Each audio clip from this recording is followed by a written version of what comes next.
اللہ وحدہ والصلاۃ والسلام علی من لا نبی بعدہ۔ تو بے دل کی ایک غزل سے ہم نے 3 شعر منتخب کر کے ان کا مطالعہ شروع کیا تھا، تو آج اس میں ان 3 اشعار میں آخری شعر آج پڑھیں گے۔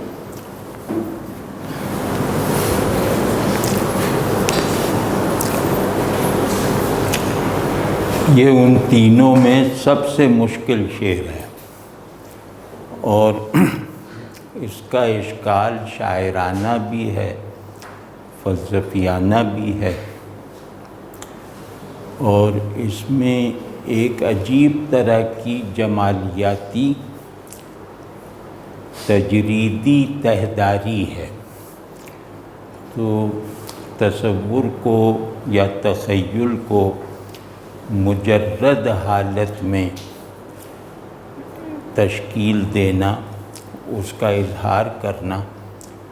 اور اس میں گویا تخیل کے کینوس پر بننے والی مجرد تصویر میں ایک تہداری پیدا کر دینا، ابہام تو ہو سکتا ہے لیکن کثرت معنی کو گویا متحرک حالت میں منظر کے تمام اجزاء میں ایک جدلیاتی ربط کے ساتھ دکھانا، یہ اچھے سے اچھے شاعر کے بس سے باہر کی چیز ہے۔ تو یوں سمجھیں کہ بے دل کے یہاں تخیل کا کردار بہت بنیادی ہے، اور بے دل کا تخیل بہت منفرد ہے۔ اس انفرادیت کا ایک پہلو یہ ہے کہ تخیل آپ سمجھتے ہیں کہ جیسے ایک مصور کی بنائی ہوئی تصویر، یعنی تخیل اپنے اختتام پر ایک امیج میں ایکسپریس ہوتا ہے، اپنے اختتام پر ایک تصویر ہے۔ تو ایک فکری تخیل یعنی صورت اور معنی کی دوئی کو ختم کر دینے کا منصوبہ بنانے والا تخیل جو امیج یا جو تصویر بناتا ہے، اس تصویر میں گویا معنویت بھی مصور ہو جاتی ہے، یعنی معنی کو مصور کرنے کا عمل یہ تخیل کا اعلیٰ درجے کا عمل ہے۔ تو بے دل جس معنوی در و بست میں اپنے تخیل کو کام میں لا کر جو امیج یا تصویر بناتے ہیں، اس تصویر کے جو اجزاء ہیں جن سے وہ تصویر مکمل ہوتی ہے، وجود میں آتی ہے، ان اجزاء میں ایک باہمی جدلیاتی ربط ہوتا ہے۔ وہ تصویر اپنی کلیت میں تو ساکن ہے، لیکن اپنے تجزیے میں، اپنے اجزاء میں، اپنے تصویری عناصر میں بہت ہی تیز رفتاری کے ساتھ متحرک ہوتی ہے، اور اس کے اجزاء جس نظام حرکت میں ایک دوسرے سے ہم آہنگی پیدا کرتے ہیں، اس ہم آہنگی کی نوعیت جدلیاتی ہے۔ یعنی بے دل ان اجزاء میں ایک جدلیاتی تعلق پیدا کر کے امیج کی تشکیل کرنے والی حرکت کو وجود میں لا کر دکھا دیتے ہیں۔ تو بے دل کے تخیل کی یہ بہت بڑی انفرادیت ہے کہ اس کا تار و پود جدلیاتی ہوتا ہے، یعنی اس کی تشکیل کرنے والے عناصر میں ایک سے زیادہ نسبتیں پائی جاتی ہیں، اور دوسرے یہ کہ اس کے عناصر میں جو نسبتیں اور جو ربط پایا جاتا ہے، وہ ربط گویا کسی ایک عنصر کی نفی کر کے اس نفی کے نتیجے میں کسی اس نئے اثباتی عنصر کی پیدائش کا عمل انجام دیتا ہے۔ یہ بہت پیچیدہ تخیل ہے۔ تو کیونکہ اس طرح کی تخیل کے لیے، اس طرح کی امیج میکنگ کے لیے معاونت کرنے والا یا ایک سگنیفیکنٹ مدد اور ڈیٹا فراہم کرنے والا نظام صورت ہماری تحویل اور ہمارے مشاہدے میں نہیں ہے، جیسا کہ عام طور پہ تخیل کی ساخت یا تخیل کو دیکھنے کے انداز میں پہلے سے تخیل کے نتیجے کو دیکھنے میں پہلے سے دیکھی گئی صورتوں کا بہت کردار ہوتا ہے۔ تو بیدل اس کے بالکل برعکس بھی چلے جاتے ہیں، اور وہ گویا تخیل ایک اندیکھے پن سے نمو پانے والے تخلیقی واہمے سے وہ تصویر سازی کرتے ہیں۔ تو اس وجہ سے ان کی بنائی ہوئی تصویروں میں تجریدی پن، ایک ایبسٹریکٹ ایلیمنٹ بہت فعال اور مرکزی حالت میں موجود دکھائی دیتا ہے۔ یہ بیدل کے تخیل کی انفرادیت کا دوسرا مظہر اور ثبوت ہے، اور تخیل کا تجریدی استعمال، تخیل کی ساخت میں حرکت کو داخل کر دینے والا ایک پورا مربوط نظام،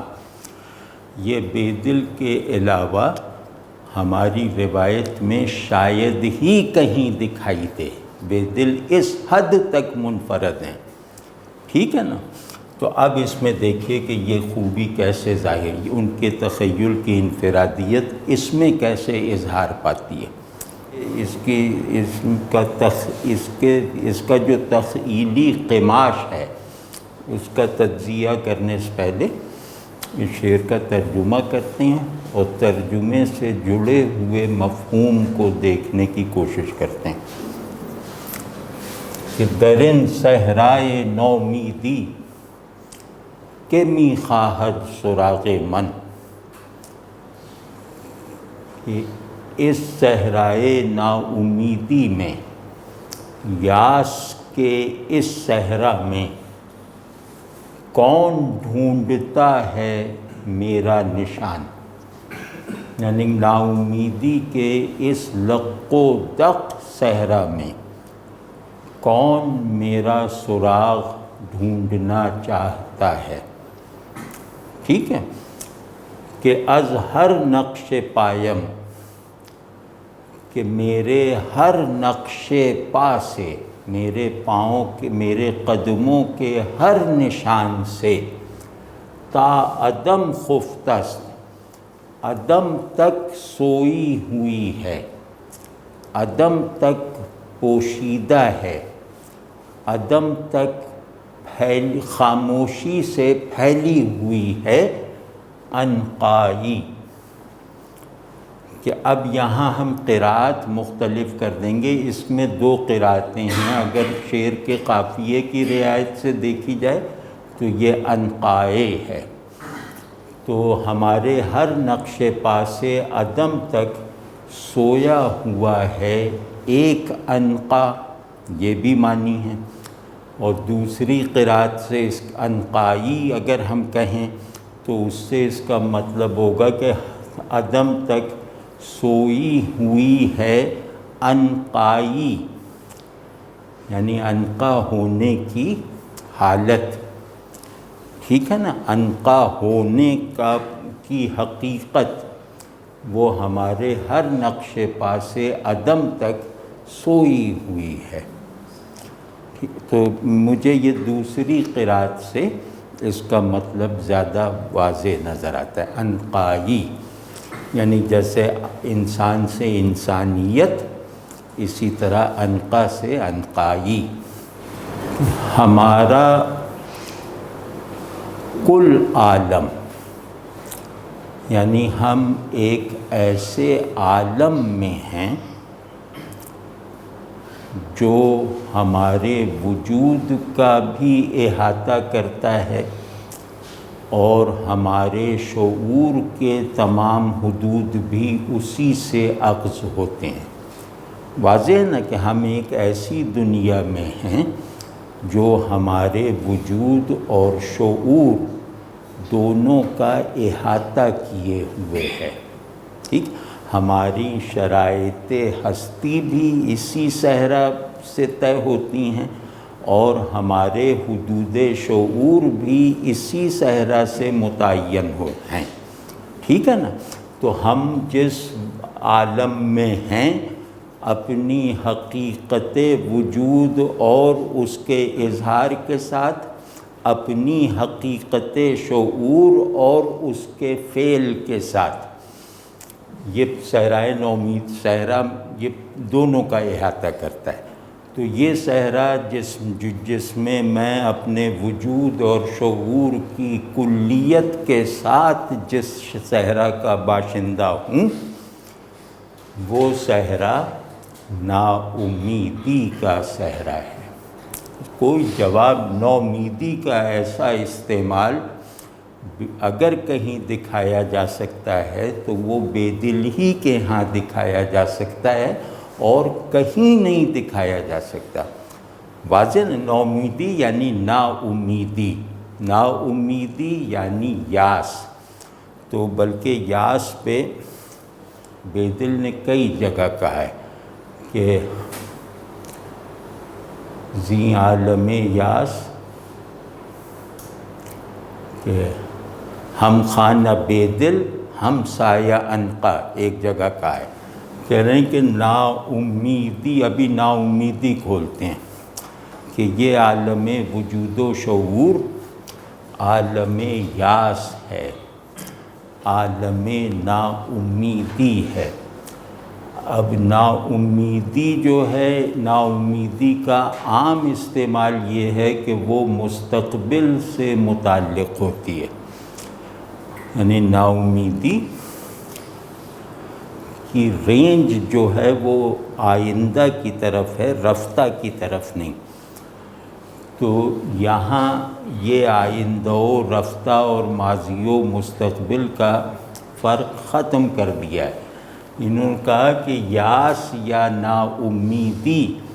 اس صحرا کی حقیقت ہے اور اس صحرا کا پورا نظام بود و باش اور سارا آہنگ حرکت، یعنی چلنا اور پہنچنا، رہنا اور نہ رہنا، یہ سارا کچھ جو ہے وہ نا امیدی کے سبسٹنس سے بنا ہوا ہے۔ آپ سمجھ، ابھی اس سے کھولیں گے کہ می خواہد سراغ من، کہ نا امیدی کے اس صحرا میں بھلا کون ہے جو مجھے ڈھونڈنا چاہے گا، بھلا کون ہے جو میرا نشان بوجھنا یا پوچھنا چاہے گا۔ ابھی رفتہ رفتہ کھولتے ہیں لیکن ابھی اسے ترجمے سے جڑا ہوا مطلب سمجھنے کی کوشش کر رہے ہیں کہ یہ صحرا ایسا ہے کہ یہاں نا امیدی اس صحرا میں رہنے والوں کو منجمد نہیں کرتی، ساکن نہیں رکھتی، بلکہ حرکت میں مشغول رکھتی ہے۔ یہ دوسری بات پتہ چلی کہ یہ یاس ایسی نہیں ہے، یہاں کا قانون نا امیدی ایسا نہیں ہے کہ لوگ مایوس ہو کر بیٹھے رہ جائیں، اپنی جگہ پر جم جائیں۔ یہاں یہ نا امیدی موجب حرکت ہے، یہ نا امیدی یا نا امیدی کا یہ صحرا اپنے باشندوں کو حالت سفر میں رکھتا ہے، جیسے یہ نقش پا سے واضح ہوتا ہے۔ تو میں اس نا امیدی کے صحرا کا مسافر مقیم ہوں۔ اب یہ دیکھیں کیسا انہوں نے کیا، ٹھیک ہے؟ تو میرے ہر نقش پا سے، یعنی میری ہر حرکت وجود سے میں نا امیدی کے اس صحرائے وجود میں اپنے موجود ہونے کا جو ڈھب رکھتا ہوں، اپنے موجود ہونے کے تقاضے کے طور پر جس حرکت کو اپنی ذات سے جاری رکھتا ہوں، اور میں اس صحرا کے ساتھ جو مسافرانہ تعلق رکھتا ہوں، ٹھیک ہے نا، اس تعلق کے ہر نتیجے میں، اس حرکت کے ہر یونٹ میں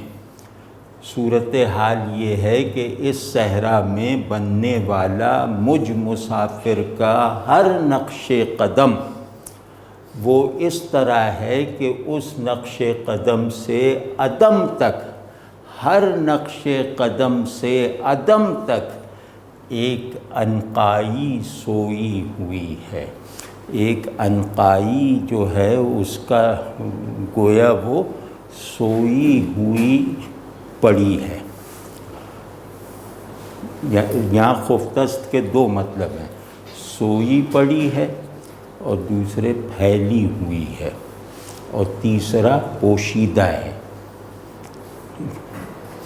یعنی ایسی سوئی پڑی ہے کہ اسے جگایا نہیں جا سکتا، کیونکہ جگائے جانے سے وہ پہچان لی جائے گی،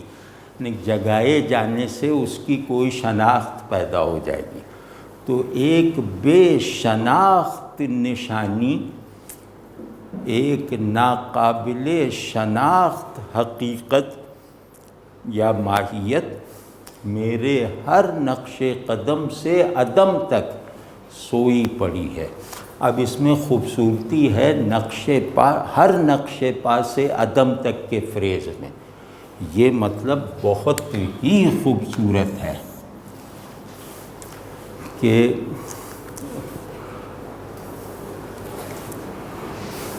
نا امیدی کا ایک مطلب ہے کہ ہر قدم منزل پر ہے اور منزل کہیں نہیں ہے۔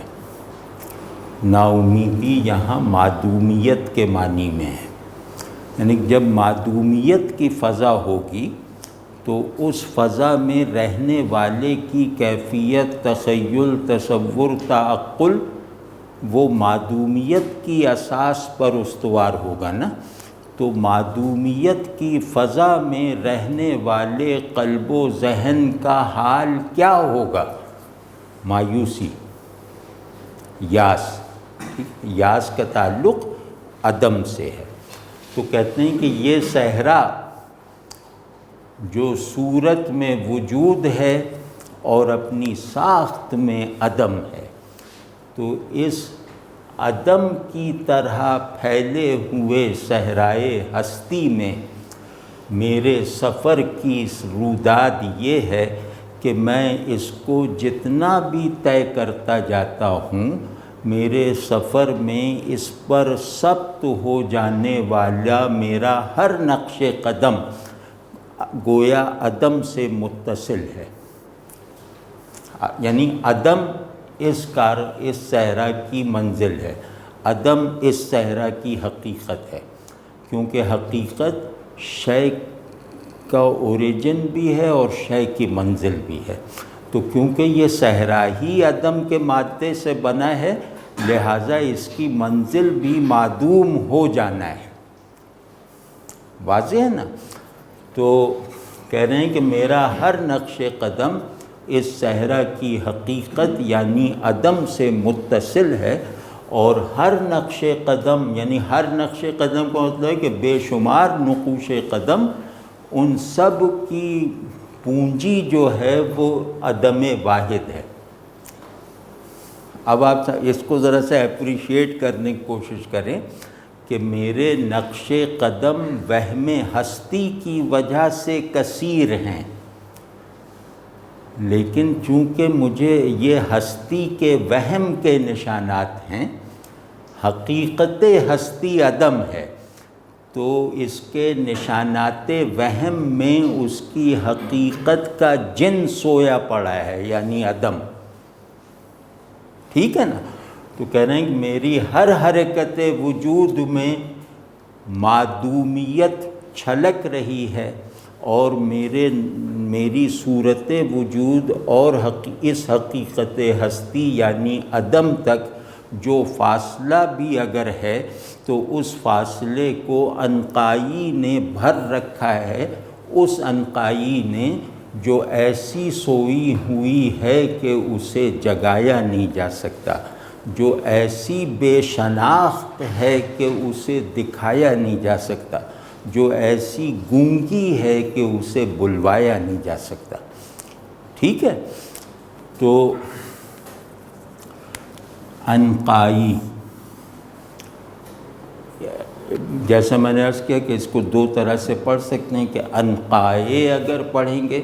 تو اس میں بھی مطلب امیج میں زیادہ بڑا فرق نہیں آئے گا، لیکن اینڈ کیریکٹر نسبتاً ٹھوس ہو جائے گا، یعنی مسمہ بن جائے گا نا، تو مسمہ اگر خیالی بھی ہو تو نسبتاً ٹھوس ہوتا ہے، لیکن اگر آپ صرف اسم کو استعمال کریں تو پھر جو ہے اس کا وہ اتنا ٹھوس نہیں رہتا وہ کیریکٹر، اور اس کیریکٹر کا پھیلاؤ بڑھ جاتا ہے، یعنی اسم میں پھیلاؤ ہوتا ہے، مسمہ اسے محدود کر دیتا ہے، یعنی اسم جب کسی شے کا عنوان بن جائے تو اس شے کے حدود کا پابند ہو جاتا ہے، اور اگر اسم کو کسی شے پر اپلائی کیے بغیر اس کی خالص حالت میں رکھا جائے تو اس کا پھیلاؤ لامحدود ہے،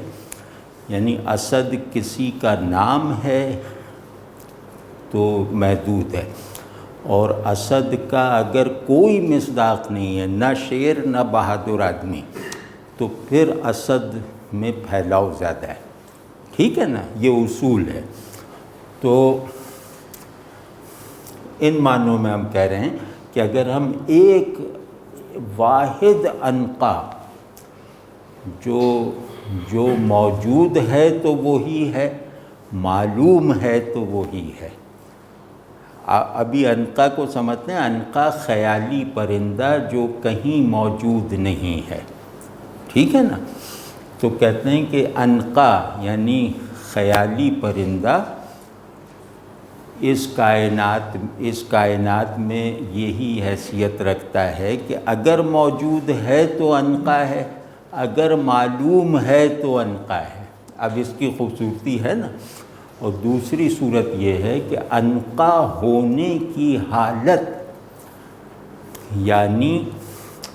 تصور میں آئی ہوئی معدومیت۔ خیالی پرندے کا کیا مطلب ہوا کہ خیال میں تو وہ پرندہ ہے نا،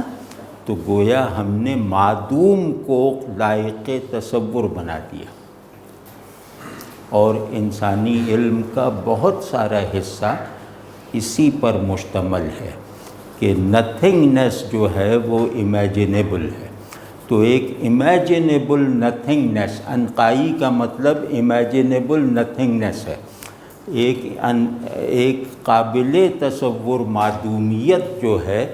وہ میرے ہر نقش قدم سے عدم تک پھیلی ہوئی ہے۔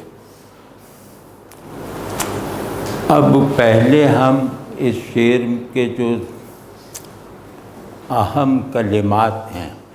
ان کو کھولتے ہیں، اور اس کے بعد اس شعر میں کیا معنی آفرینی دکھائی گئی ہے، بلکہ معانی آفرینی، اس کی طرف اشارہ کرنے کی کوشش کرتے ہیں۔ اس میں پہلا فریز ہے صحرائے نومیدی۔ عید کہتے ہیں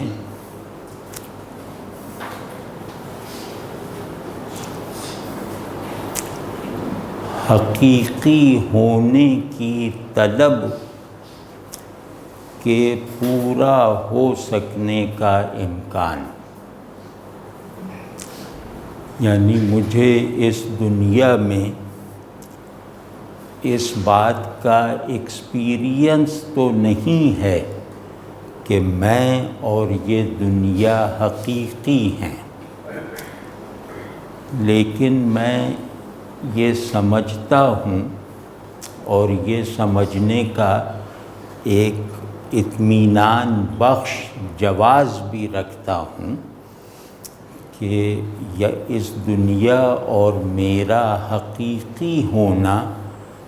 ذہن کو میسر آ سکتا ہے، قلب کو حاصل ہو سکتا ہے، آنکھ کو فراہم ہو سکتا ہے، ٹھیک ہے نا؟ تو حقیقی ہونے کی طلب کا امکان یہ امید ہے، اور اس امید کی تشکیل میں ذہن، قلب، ارادہ وغیرہ سب ہم زبان اور ہم کار ہیں، ٹھیک ہے نا؟ تو ایک تو نومیدی کا یہ وہ ہے کہ اگر حقیقی ہونے کی طلب تو پائی جاتی ہے، حقیقت کا تصور تو کسی صورت میں محفوظ موجود ہے، لیکن حقیقت کا مصداق ہر پہلو سے ناممکن ہو جائے، یعنی حقیقت کے مصداق کو پانے کا کوئی امکان نہ رہ جائے تو اس کو کہیں گے نومیدی، یاس۔ یعنی یاس اسے نہیں کہتے کہ مکمل طور پر بے حقیقتی کے ماحول میں کھپ جانا، یاس کہتے ہیں حقیقت کی تمنا رکھنے والے ذہن اور قلب پر غیر حقیقی پن کی حکومت کا انکشاف ہو جائے تو اس پر جو حال طاری ہوگا وہ یاس ہے، واضح نا؟ تو اب صحرائے نومیدی آپ سمجھیں میں اور میری دنیا، ٹھیک ہے نا؟ میں ایک ایسی دنیا میں رہتا ہوں جس کے حقیقی ہونے کا تصور یا خواہش مجھ میں پائی جاتی ہے، اور اس خواہش اور تصور کو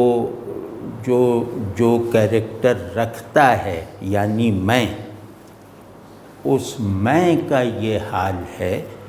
کہ وہ حقیقت یا وجود حقیقی کی تمنا میں جس نظام حرکت کو اپنی زندگی اور اپنا مقصود واحد بنائے ہوئے ہے، اس نظام حرکت کی منزل بھی حقیقت کے بجائے وہم اور وجود کے بجائے عدم ہے، یعنی وجود کی طرف میرے لپکنے کا نتیجہ عدم کا حاصل ہونا ہے، حقیقت کی طرف میرے دوڑنے کا حاصل معدومیت کا انکشاف ہے، یعنی میں وجود کو ڈھونڈتا ہوں معدومیت کی زمین پر اور معدومیت کی منزلوں میں حقیقت کو ڈھونڈتا ہوں غیر حقیقی پن کی اس دھند میں جس نے حقیقت کے لیے کی جانے والی میری تمام تگ و دو کو معدومیت کی بھیٹ چڑھا دیا ہے، یعنی حقیقت کے لیے کی جانے والی ہر کوشش مجھے حقیقت سے نہیں بلکہ واہمے سے قریب کرتی ہے، وجود کی تلاش میں ہونے والا میرا سارا سفر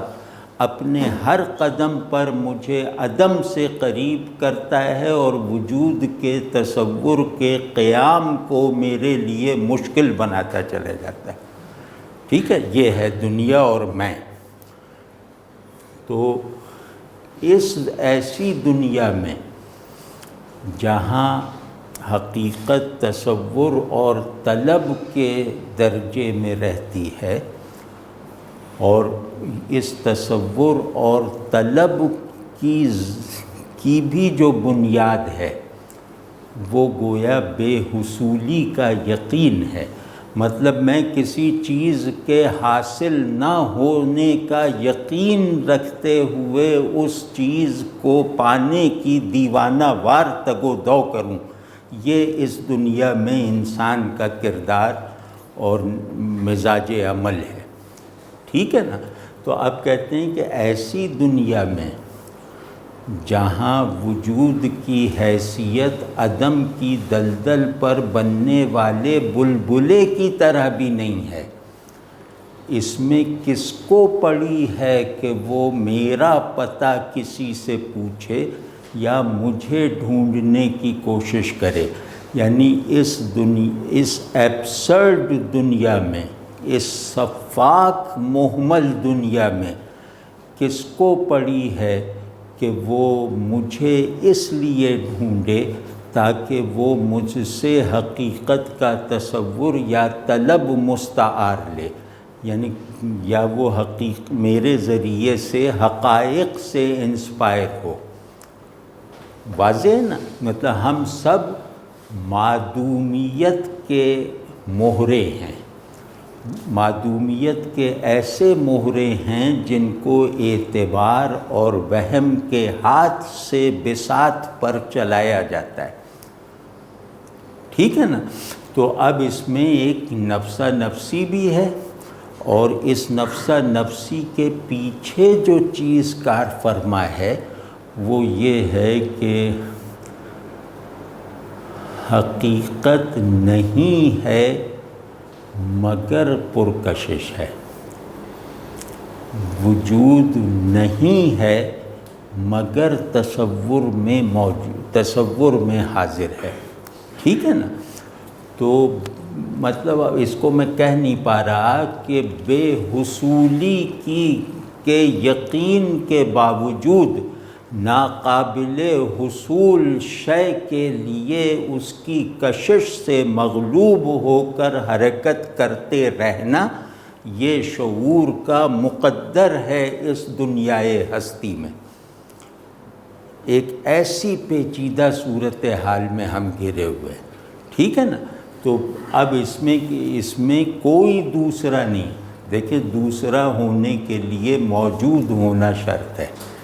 ایک کا دوسرا، دوسرے کا تیسرا ہونے کے لیے موجود ہونا ضروری ہے نا، کہ گلاس ایک ہے، میز دوسری ہے، چھت تیسری ہے، تو یہ تینوں چیزیں موجودیت کے اسکیل پر ہیں نا۔ تو جو معدومیت کے پھیلاؤ میں گھری ہوئی دنیا، اس میں دوسرے کا وجود ہی نہیں ہے، اس میں پہلا ہی اپنے ہونے کو ایکسپیرینس نہیں کر پا رہا، تو دوسرے کا کیسے وجود ہوگا؟ آپ سمجھ گئے نا؟ تو ایک مجرد اور محمل عمومیت میں کس کو پڑی ہوئی ہے کہ وہ میری تخصیص اور انفرادیت کے ساتھ میرا نشان پوچھنا چاہے، اور میں کون ہوں؟ یعنی خود میرا یہ حال ہے کہ میری ہر حرکت کا نتیجہ ایک واہماتی موجودیت سے ایک واقعاتی معدومیت کی طرف ہے، یعنی میرا سارا سفر ایک واہمہ وجود سے ایک واقعہ عدم تک ہے، ٹھیک ہے نا؟ تو صحرائے نومیدی کھول رہے تھے نا، تو صحرائے نومیدی کا مطلب یہی ہے کہ یہ صحرا ہے اور اس میں نہ ہونے کا قانون چل رہا ہے، یا اس چیز کو جو میں کہہ رہا تھا نا کہ ان میں ایک جدلیاتی ربط ہوتا ہے، ان کے تخیل کے کینوس پر بننے والی تصویر کے تمام جو عناصر ہیں وہ ایک دوسرے سے جدلیاتی ربط رکھتے ہیں۔ تو وہ آپ دیکھ لیجئے کہ یہ صحرا ہے مگر یہاں قانون نہ ہونے کا چلتا ہے، تو اس صحرا کا ہونا نہ ہونے کی اساس پر قائم ہے،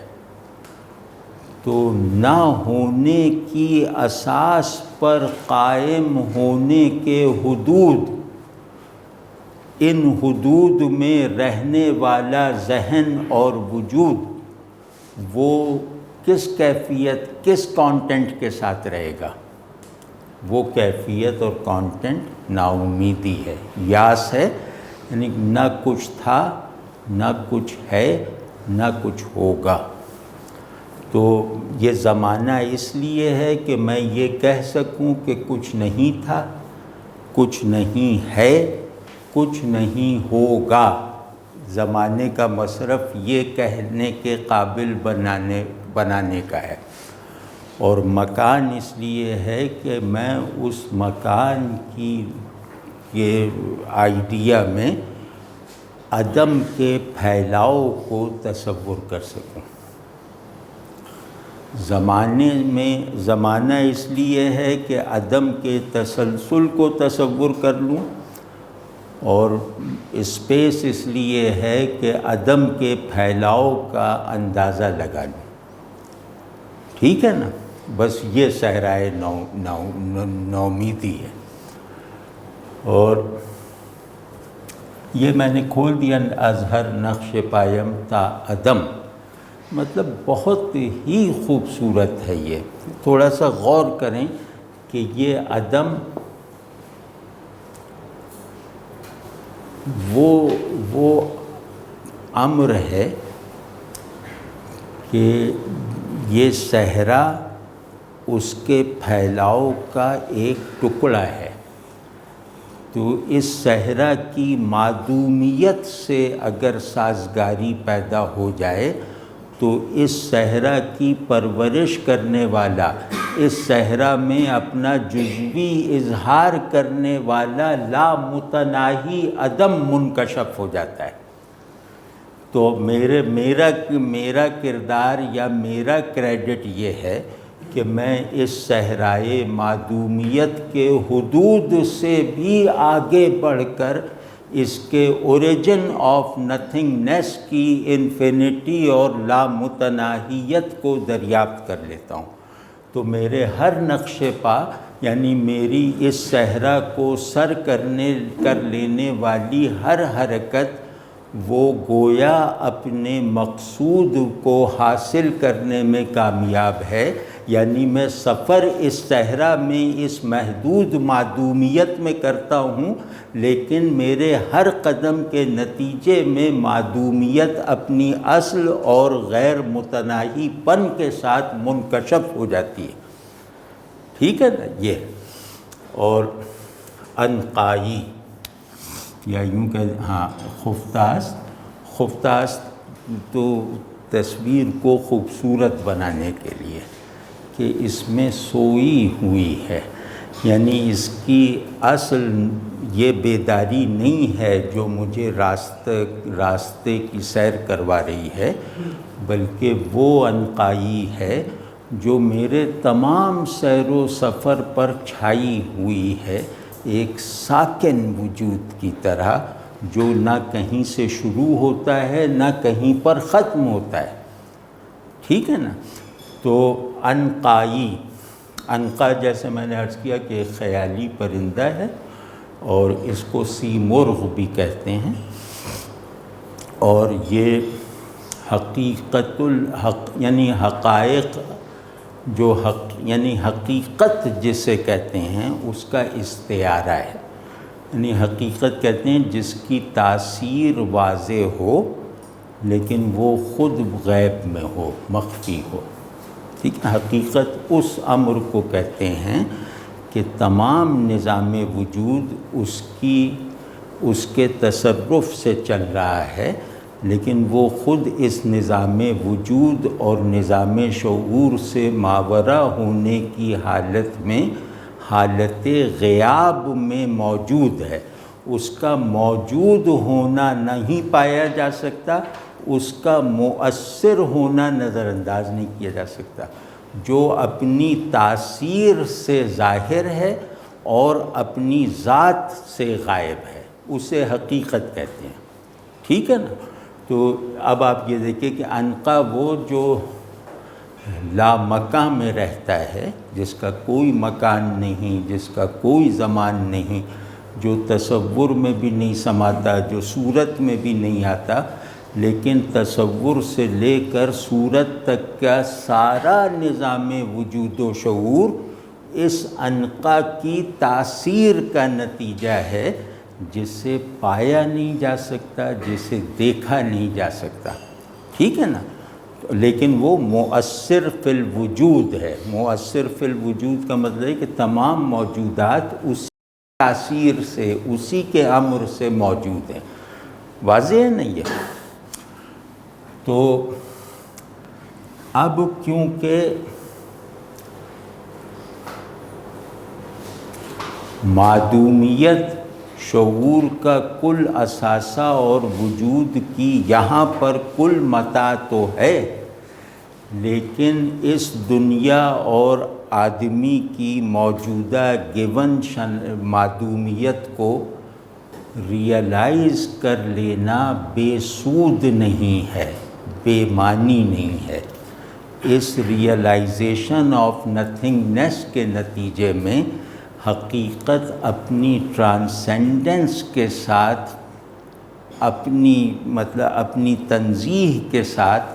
اپنی ماورائی کے ساتھ قابل تعلق ہو جاتی ہے۔ وہ تعلق اگر ذہن میں ہو تو تصور ہے، وہ تعلق اگر قلب میں ہو تو تخیل ہے، ٹھیک ہے؟ تو دوسرا، جیسے میں نے عرض کیا کہ عنقائی کو آپ سمجھ لیں لا زمانیت، لا مکانیت، لا موجودیت، لا معلومیت، ٹھیک ہے نا؟ کہ جو معلوم ہونے سے بھی ماورا ہے، موجود ہونے سے بھی بلند ہے، ٹھیک ہے نا؟ تو مجھ پر حقیقت کا ذاتی وصف کھل سکتا ہے عنقائی کے معنی کی سیر کرنے میں، کہ لا زمانیت، لا مکانیت، لا معلومیت، لا موجودیت۔ تو کہتے ہیں کہ میرے ہر حرکت وجود اور میرے ہر سفر شعور کا نتیجہ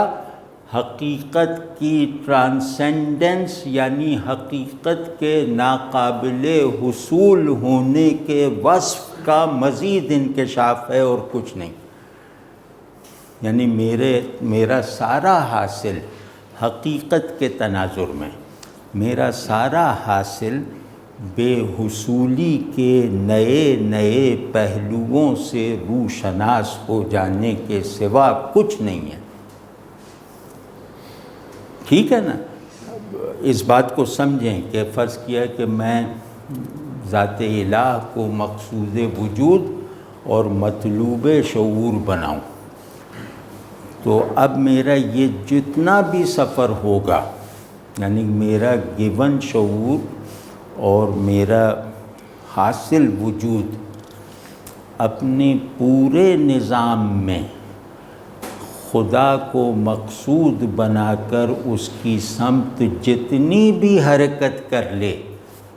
اس حرکت کے ہر نئے مرحلے پر اس کا ناقابل حصول ہونا اور زیادہ حقیقی اور زیادہ پرکشش ہوتا چلا جائے گا۔ تو اصل حاصل یہ ہے کہ بے حصولی حقیقی اور پرکشش بن جائے۔ اصل معرفت شہود یہ ہے کہ غیب بامانی اور پرکشش بن جائے، ٹھیک ہے نا؟ اس کو اب اس کو میں تھوڑا سا ذرا ترتیب سے نیریٹ کرتا ہوں کہ یہ دنیا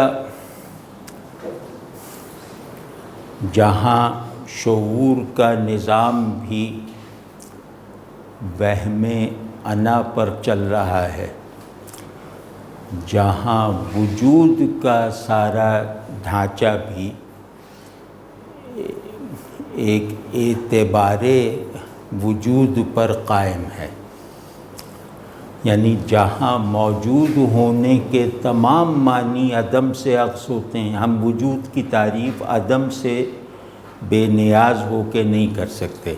جہاں عدم وجود کا ڈیفائنر ہے، جہاں لا علمی سے علم کی شناخت ہوتی ہے، ہم ایسی دنیائے شعور و وجود میں رہتے ہیں، تو اس دنیائے شعور و وجود جو وہم انا اور وہم غیر پر کھڑا ہوا ہے، اس میں بھلا کس کو پڑی ہوئی ہے کہ وہ مجھے یعنی انسان کو، یعنی اس شعور کو جو حقیقت کو پانا اور وجود کو بوجھنا چاہتا ہے، اس کی تلاش کرے، اور بلکہ یہ کہ اس کی تلاش کرنے کا اگر ایک ہلکا سا بھی جذبہ پیدا ہو جائے تو اس جذبے سے المناکی کے سوا، ناکامی کے سوا، نامرادی کے احوال کے سوا کچھ نہ حاصل ہوگا۔ تو کون چاہے گا کہ وہ مجھے ڈھونڈ کر اپنی مصیبت میں کوئی مصیبت مول لے لے، کیونکہ سب معدومیت کے اس قانون کے ساتھ مکمل سازگاری سے موجود ہیں، بے فکری کے ساتھ، اطمینان کے ساتھ۔ ایک میں ہوں جسے دھن لگی ہوئی ہے کہ وہ حقیقت کو ان اعتبارات میں تلاش کرے، اور اس تلاش کے لیے اس نے اپنے وجود اور شعور کی تمام قوتوں کو یکسوئی کے ساتھ مصروف کر رکھا ہے۔ تو اب اس ایسے سفر میں کون میرا ساتھ دے گا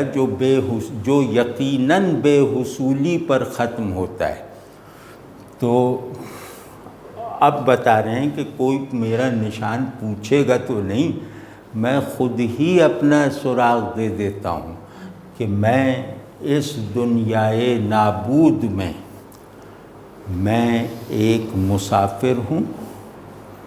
جو اس سارے صحرائے نومیدی کو کھنگال رہا ہے، نومیدی کا انکار کیے بغیر۔ مطلب اصل المیہ یہ ہے کہ میں یاس کا انکار کیے بغیر امید کا سامان ڈھونڈ رہا ہوں، ٹھیک ہے نا؟ تو اس وجہ سے میرے تمام حاصلات بے حصولی کے کسی نئے گوشے کو ایکسپیرینس میں لے آتے ہیں، ذہن کے لیے اجاگر کر دیتے ہیں۔ یہ پرانا تھیم ہے کہ نامرادی کو بھی نہ پایا جان، عشق دکان نامرادی ہے۔ نامرادی اور نومیدی ہم مانی، ایک صوفی کے دو شعر ہیں۔ عشق دکان نامرادی ہے، عاشقی کان نامرادی ہے، اور نامرادی کو بھی نہ پایا جان، یہی پایان نامرادی ہے۔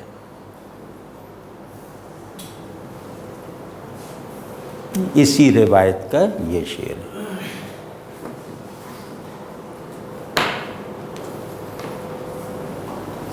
اور اگر جدید انداز سے دیکھیں نا تو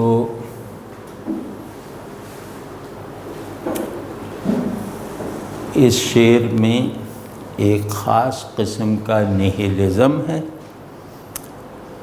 اور ایک بہت رچ پیسمزم ہے۔ یعنی نیہلزم کہتے ہیں کہ علم اور ہستی کی پوری روایت کو اور اس روایت کے تمام اقدار کا انکار کر دینا، یعنی علم اور وجود کی تمام تعریفات کا انکار کر دینا، تو یہ نیہلزم ہے۔ اور پیسمزم جو میں کہہ رہا ہوں کہ وہ خاص قسم کا ہے، وہ خاص قسم یہ ہے کہ بے حصولی پر راضی تو ہو جانا لیکن حاصل کرنے کی کاوش میں وقفہ نہ آنے دینا۔ اب میں اصرار سے کہہ رہا ہوں کہ اگر ایک آدمی اس ایک نقطے کو سمجھ کر اور اس کے ساتھ ایک سنجیدہ عملی، احوالی اور ذہنی تعلق پیدا کر لے کہ بے حصولی کو اپنا مقدر جان کر بھی حصول کی تگ و دو سے باز نہ آنا یہ انسان کی سب سے بڑی ذمہ داری ہے۔ اب اس قول کو لے کر ذرا اس سے ایک سنجیدہ تعلق پیدا کریں، عمل کی سطح پر بھی، احوال کے درجے میں بھی، اور خیال کی اقلیم میں بھی۔ تو اب دیکھا نا کہ اس طرح کے شعر ہمارے اندر ایک ذہنی توسیع پیدا کر دیتے ہیں، ہمارے قلب کی تہداری میں اضافہ کر دیتے ہیں، اور ہماری وجودی تہدیدات میں گویا لچک پیدا کر دیتے ہیں، مطلب ہمیں ایک وجودی توسیع میں ڈال دیتے ہیں۔ تو یہ کم فائدہ ہے، یہ فائدہ ہم سب کو ہر حال میں، ہر وقت، ہر مرحلے پر درکار ہے۔ اور پھر کیا ہے، یہ شعر 2-4 مرتبہ 2-4 دن پڑھیے گا تو آپ کو یہ معلوم ہو جائے گا کہ میرے علم میں بھی کچھ نئی پرتیں داخل ہو گئی ہیں، اور میرے ہونے کے احوال بھی زیادہ رچ اور بامانی ہو گئے ہیں۔ یہ شعر کا فائدہ نقد ہے، یہ کر کے دیکھ لیجیے گا۔ اور اس آدمی سے زیادہ کامیاب اور بامراد آدمی اس دنیا میں کون ہے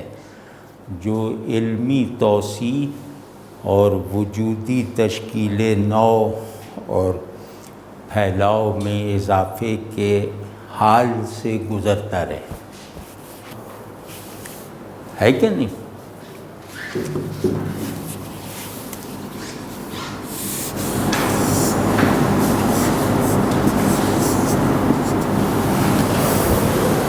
اس شعر پہ جو ہم نے نشست کی تھی اس پر مجھے بعد میں ایک احساس سا ہوا کہ وہ اس کی تشریح بھی خاصی پیچیدہ ہو گئی تھی، گو کہ مجھے اب یاد نہیں کہ کیا ہوئی تھی، تو اس کی ذرا تسہیل کرنی مطلوب ہے۔ کہتے ہیں کہ اس زمان، اس دنیا، یہ دنیا جو ہے وہ زمانی اور مکانی خاص ساخت رکھتی ہے، یعنی زمان اور مکان کی تحدید کو توڑ کر، یعنی زمان و مکان کی جبری تحدید کو توڑنا ذہن اور زندگی کے لیے ممکن نہیں ہے۔ یہاں علم اور وجود دونوں کی بیسک ڈیفینیشنز میں زمانیت اور مکانیت ایک لازمی اساس کے طور پر ہے، ٹھیک ہے نا؟ زمانیت اور مکانیت کے بغیر نہ کوئی چیز معلوم ہو سکتی ہے، نہ کوئی شے موجود ہو سکتی ہے، ٹھیک ہے نا؟ تو قانون یہاں کا اس لیے زمانیت اور مکانیت ہے کہ یہ عالم کثرت ہے اور عالم فنا ہے، یہ حادث ہے اور کثیر ہے، یعنی دنیا اور دنیا کا تمام کانٹینٹ اپنی ڈیفینیشن میں حادث ہے، یعنی ایکسیڈنٹل ہے، قابل فنا ہے اور کثیر ہے، ٹھیک ہے نا؟ تو کثرت اور فنا، یا کثرت اور زمانیت، کثرت سے مکان کا وہ ہوتا ہے، کثرت مکان کا نتیجہ ہے اور حدوث زمان کا نتیجہ ہے۔ تو زمان اور مکان کیونکہ بائنڈنگ پرنسپلز ہیں تو یہ دنیا حادث ہے اور کثیر ہے، ٹھیک ہے نا؟ تو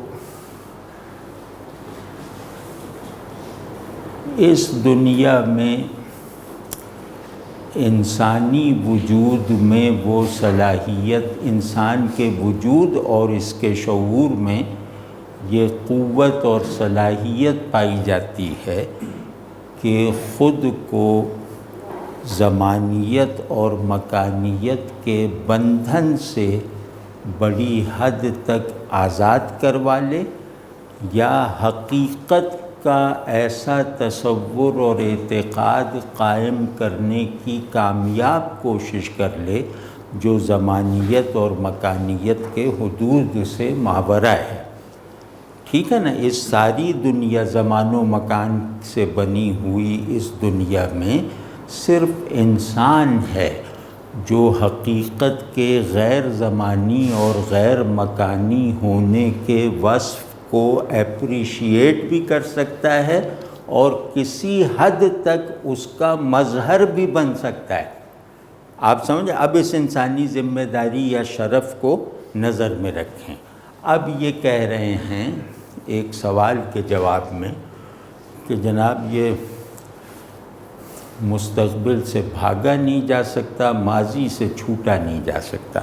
یہ مسئلہ ہے نا۔ تو یا دوسرے لفظوں میں یہ کہ زمانیت سے خود کو آزاد کروا لینا ممکن نہیں ہے۔ تو اب اس کے جواب میں کہہ رہے ہیں کہ یہ خود زمانیت جو ہے، یعنی زمانہ اپنی تاثیر اور خواص کے ساتھ، یہ کوئی خارج میں موجود اینٹیٹی نہیں ہے، یہ تمہارے تصور تعلق کی پروڈکٹ ہے۔ یعنی تصور تعلق کیا ہوا کہ تم نے اس عالم کی کثرت کے قانون کا خود کو پابند بنا کر ایک اور دو کا تصور پیدا کر لیا ہے، میں اور تو کا واہمہ پیدا کر لیا ہے۔ یعنی انسان نے کثرت آفاقی سے مغلوب ہو کر خود اپنے آپ کو کثرت کی اساس پر قائم کرنے کا، رکھنے کا عادی بنا لیا ہے،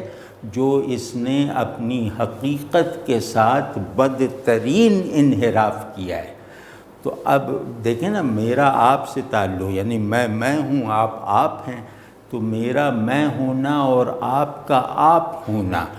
گویا ہمیں زمانی وجود بنا دیتا ہے، ہمیں مکانی وجود بنا دیتا ہے، کیونکہ زمان و مکان میں انٹیفائی ہونے والے موجودات یہ من و تو کی تقسیم کو حقیقی سمجھتے ہیں، اور اس تقسیم یا اس من و تو کے اس فاصلے کو عبور کرنے کا کوئی تصور یا کوئی سکت نہیں رکھتے۔ یہ صرف انسان ہے جو اس دنیا کے آئینے کثرت کو اپنی حد تک توڑ سکتا ہے۔ تو اس کا طریقہ یہ بتا رہے ہیں کہ تم جو من و تو کے تعلق کے قیدی بن گئے ہو، ٹھیک ہے نا، تم جو تو کو ایکسٹرنلائز کر لیتے ہو، ٹھیک ہے نا، تو یہ جو من و تو اور ان کے درمیان تعلق کی روایتیں اور عادتیں ہیں، اس نے تمہیں عالم کثرت کی خوراک بنا رکھا ہے اور زمانے کا قیدی بنا رکھا ہے۔ تو اب اس کا طریقہ یہ ہے کہ تم اگر آج، یعنی امروز کہتے ہیں وہ آج جس کی ذہن انسانی نے خارجی تشکیل کر رکھی ہے، یعنی زمانہ ایکسٹرنلائز ہو جائے تو اس کا یونٹ آج ہے، ایک یونٹ آج ہے، ٹھیک ہے نا۔ تو حسن کلام کی غرض سے کہ اگر تم آج اپنے آپ سے مراد یہ کہ تم اپنے تصور من سے جو تو کی بنیاد پر قائم ہے، یعنی تمہارا تصور تو من کی اساس پر استوار ہے اور تمہارا تصور من تو کے حوالے سے بامانی ہے، ٹھیک ہے نا۔ تو اگر تم آج خود سے باہر آ جاؤ تو کل کبھی نہیں آئے گا، تو کل معدوم ہے، واضح ہے نا۔ تو کہہ رہے ہیں بس اصل مرحلہ یہ ہے کہ وجود اور شعور پر زمانیت اور مکانیت کے اعتبارات کی حکومت سے بچنا ہے، اور وہ بچنا انسان کی ذمہ داری ہے۔ تو پھر اس کو چاہیے کہ وہ خود اپنے تصور اور اس تصور سے پیدا ہو جانے والی وجودی حد بندیوں سے خود کو نکال لے تو زمانہ اس پر بے اثر ہو جاتا ہے اور مکان کی بیڑیاں ٹوٹ جاتی ہیں۔ ٹھیک ہے نا؟ یعنی زمان ہو یا مکان ہو، میرے وجودی اور شعوری سمجھوتے ہیں جو مجھے سکیڑنے کا کام کرتے ہیں۔ تو کہہ رہے ہیں کہ زمانیت اور مکانیت کے سمجھوتوں سے اگر نکلنا ہے جنہوں نے تمہیں سکیڑ کر بے معنی بنا رکھا ہے، تو اس کا طریقہ یہ ہے کہ کثرت یعنی کثرت اور حدوث، ان دونوں سائیکل سے خود کو بلند کرنے کی کوشش کرو، اور تمہارا جو مرکز حدوث و کثرت ہے وہ تمہارا تصور من ہے۔ اس تصور من سے اگر تم نکل گئے تو حدوث کا قانون تم پر اثر نہیں کرے گا اور کثرت کے ضابطہ تمہیں اپنا پابند نہیں بنائے گا۔ یہ ہے اس شعر کا مطلب۔ ٹھیک ہے نا؟ باقی اس کے شعری محاسن تو بتا ہی دیے ہوں گے الفاظ کے۔